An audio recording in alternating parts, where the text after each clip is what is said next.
Ilagay yung mga buto. Maraming nagsasabi na mas masarap daw talaga gawin kapag ito ay dumaan sa fermentation. Mas mabango at mas malasa. Baakin lang natin lahat ng mga kakao dito dahil mamumulog na rin yung mga hindi ko kayo sinama. Kung kukuha nga pala kayo ng mga bunga ng kakao, mas maganda yung hinog na dahil mas mature na yung kanilang mga buto. Matigas, maganda ang kulay at hindi nabubulog kapag inaalis ang mga kaya.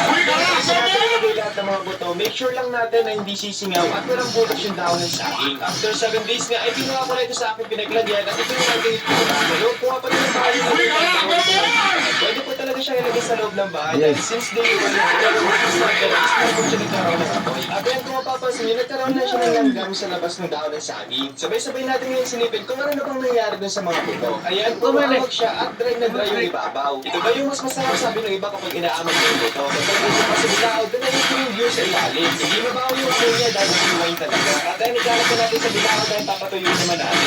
Yung matagal at marami talaga sa proseso after 7 days ka na pag-ferment, ay ibibilat naman natin ito ng 3 to 5 days. Ganito yung tsura niya sa kinalat ko lang ng ayos sa isang binahay yung mga buto para mas madaling matuyo. Ito ang pala ko nagpapatuyo sa ibabaw ng bubong para mainit yung ibabaw, mainit din yung ilalim para mainit yung yero. Bukod pa rito, tinutukarin kasi ng mga manok. After 5 days na pagbibilad, ito na yung mga buto ngayon. May mga amag pa rin, pero ito yung tuyo na. Ang next step na doon ay lulutuin na natin yung mga buto, isasamad lang natin para mamatay na rin yung mga bakterya sa labas ng buto at tumikal na po sa iyong balat. Dahil kung hindi mo ito lulutuin na hindi mo makukuha ng ayos yung laman ng buto. Lutuin lang natin ito ng ilang minuto para sa makita natin ano pa rin tinitin na o nasusunod-sunod na yung balat ng buto. Ito malapit na itong maluto at pwede na natin itong hanguin maya-maya. Sobrang bango, lumalabas na yung kanyang aroma. Pagkatapos na natin isunod ay lutuin na natin. Habang mainit pa nga ito ay kailangan na natin itong balatan. Kapag kaya mo na ang init, maaari mo na ito simulan dahil kapag pinalamig ko pa ito ay mahihirapan ka na malatan ng mga buto. Dahil baka nga lumamig agad ay tinulungan siya ng magbalat. Sobrang bilis yung balatan dahil pinitigan yung balat. Kapag pinisil mo yung buto, pagkatapos na namin magbalat ay pinalihan ko na ng mayroon ng tubig mo aming gagamiting dilingan. Hinugasan ko na talaga siya at pinugas ko yung mga marker para makasigurado tayo na malinis yung buto. At ayan, kailangan natin i-set up at timplahan yung ating gilingan dahil parang powder pa yung lumalabas sa kanya. Ang kailangan kasi natin ay dapat mapalabas natin yung kanyang sariling langis. At dahil nga hindi ako makabar sa pagkakito ng ating gilingan dahil natutup ko yung bangko, tinulungan na tayo ni Papa Andy para pansamantalang i-fix yung ating gilingan. At ayan, nakuha na natin yung texture na gusto natin. Grabe, dito pa lang chocolate na talaga siya. At dahil nga manual yung ating gilingan at sobrang nakakangalaw, pinapalit ko na pansamantala ni Mama Andy at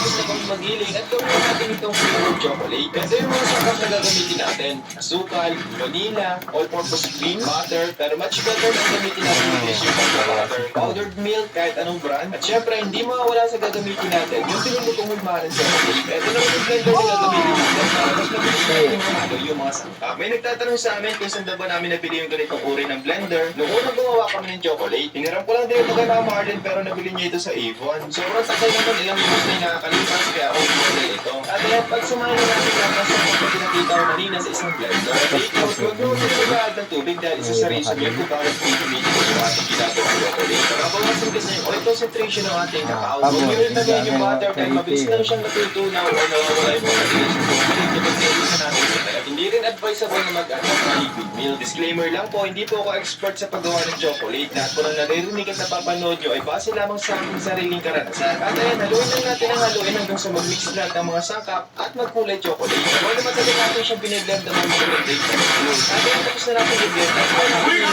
Medyo napadumi na dito yung lagay ko ng butter kaya medyo oily siya. Kung nagawa nga pala kayo, ilagay yung butter para mas matigas yung resulta ng ating chocolate. Ngayon, nailagay na natin sa hulmahan. Beat lang natin sa mga corners, sa mga edges, para mas maganda yung shape ng ating chocolate. Pagkatapos ko umalis yung mga sumok na sa gilid, bago ko ilagay sa natin, ilagay ko muna ito sa isang lagay na may takip para hindi pasukin ng tubig or matuluan. Dahil nga nasira yung ref namin ay nakilagay muna kami sa kapitbahay. Kinaumagahan nga ay tinignan na namin. Hindi nakakatuwa dahil chocolate yung texture niya at matigas talaga. O diba, may mga kayo yung pinakaibibili ng chocolate. Pwede nyo rin gawin itong business homemade chocolate. Mainam lang talaga siya at mararamdaman nyo yung pagka-natural na chocolate. Kaya kung hindi na pumasok ng trabaho, ay tinikman muna namin dalawa yung ginawa naming chocolate. Promise, sobrang sarap talaga. Open pa rin po para sa mga...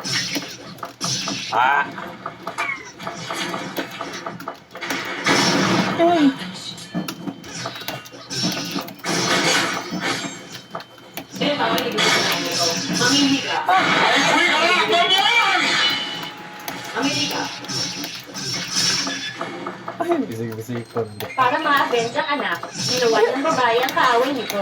Hinahin ito ang balbas Agay. ng kalaban Ay nang na. walang sinasabi. Para maging isang babae, dapat wala siyang balbas. Di pa rin alam ni Vera kung anong gawin ni Robert. Kumuha siya ng towel na may chloroform para mawalan ito ng malay.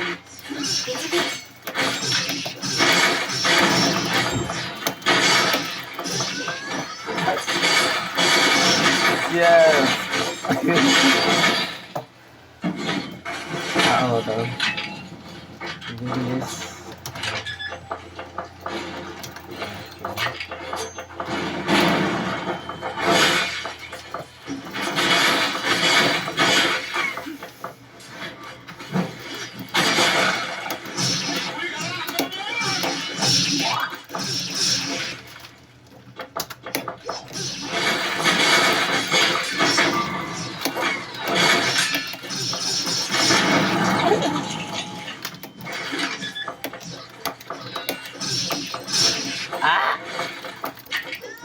Ay!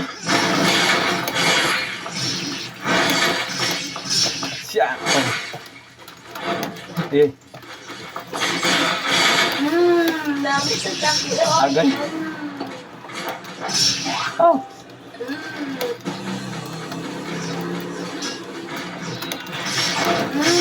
Ah! Sa takyo, yan.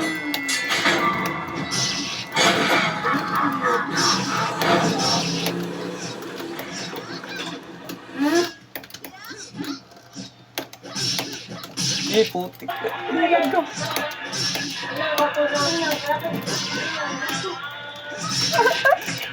Shit!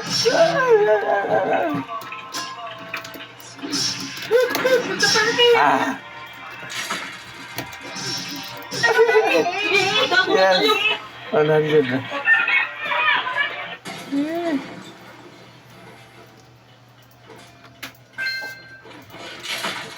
Bilis. Rin.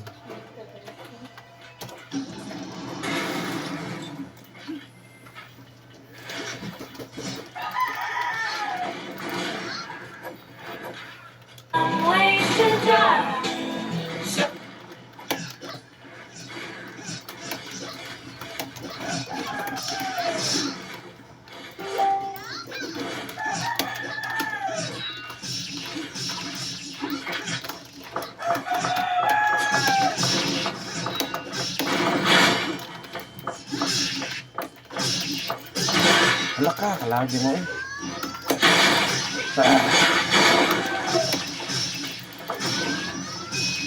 Nice. Hala ka.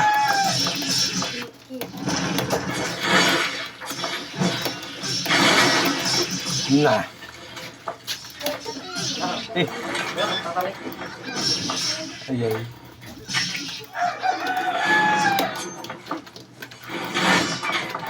Ay.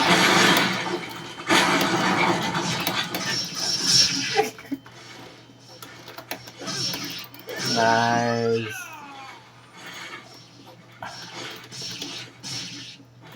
Wow, amazing. Ada kari. Wow. Guys.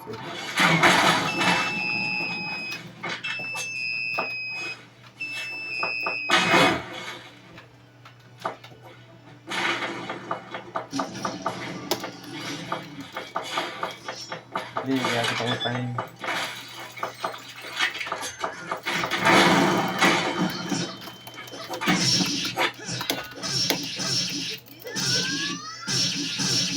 Agoy, tayo na.